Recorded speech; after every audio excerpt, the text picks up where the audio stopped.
নমস্কার, ইনস্টা খবরে আপনাদেরকে স্বাগত। খ্যাতির বিড়ম্বনা, অনেকেই বলছেন দিলীপ ঘোষের জনপ্রিয়তাতেই গাত্র দেওয়া হচ্ছে কারো কারো।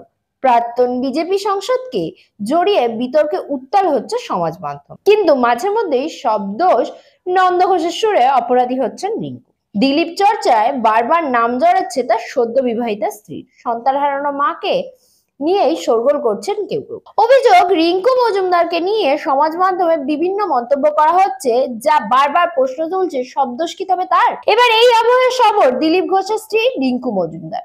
রিঙ্কু জানান, বারবার দোষের ভাগী হচ্ছি আমি। আমার ছেলের মৃত্যুর পরেও আমাকে কাঠগড়ায় তোলা হয়েছে। হাসলেও প্রশ্ন, কাঁদলেও প্রশ্ন, ইচ্ছাকৃত চলছে সব। কিছু ঘটলেই আমার নাম জড়িয়ে কুমন্তব্য করা হচ্ছে। প্রাক্তন বিজেপি সংসদের স্ত্রীর দাবি, আমাদের বিয়ের পর সমাজ মাধ্যমে নানা কুমন্তব্য আমার ছেলেও দেখতো। ওর অবসাদের কারণ হয়তো সেটাও হতে পারে। আমি একজন বেশি বয়সের মানুষকে বিয়ে করে কি অপরাধ করেছি? ছেলের মতো আমারও মৃত্যু চাইছেন কি কেউ কেউ? আমি আর আমার স্বামী তো কোনো অসুবিধাই নেই। প্রয়াত প্রীতম মজুমদারের মায়ের কথায়, আমার চেয়ে বয়সে বড় একটা মানুষকে বিয়ে করতে তো অপরাধ করিনি। সেখানে বহু অসুবিধা। সোশ্যাল মিডিয়ায় দিলীপ বাবু যা কিছু সবেতেই আমাকে দোষারোপ করা হচ্ছে।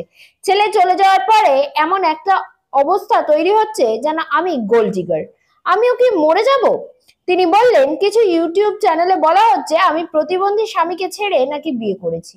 আমার প্রাক্তন স্বামী আমাকে আর ছেলেকে ছেড়ে চলে যাওয়ার 10 বছর পর প্রতিবন্ধী হন।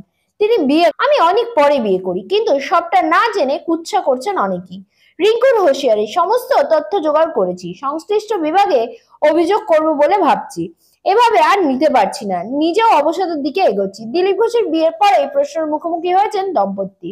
একবিংশ শতাব্দীতে দাঁড়িয়েও প্রশ্ন উঠছে বেশি বয়সে বিয়ে নিয়ে। সমাজ মাধ্যমে কুরুচিকর আক্রমণের শিকার হয়েছেন দিলীপের স্ত্রী। ছেলের মৃত্যুর পরেও নানা ইস্যুতে মায়ের মন নিয়েও প্রশ্ন তুলেছেন অনেকেই। ফের দিলীপ ঘোষ এবং ভিডিও বিতর্কে একই বিড়ম্বনা রিঙ্কুর। ব্যুরো রিপোর্ট, ইনস্টা খবর।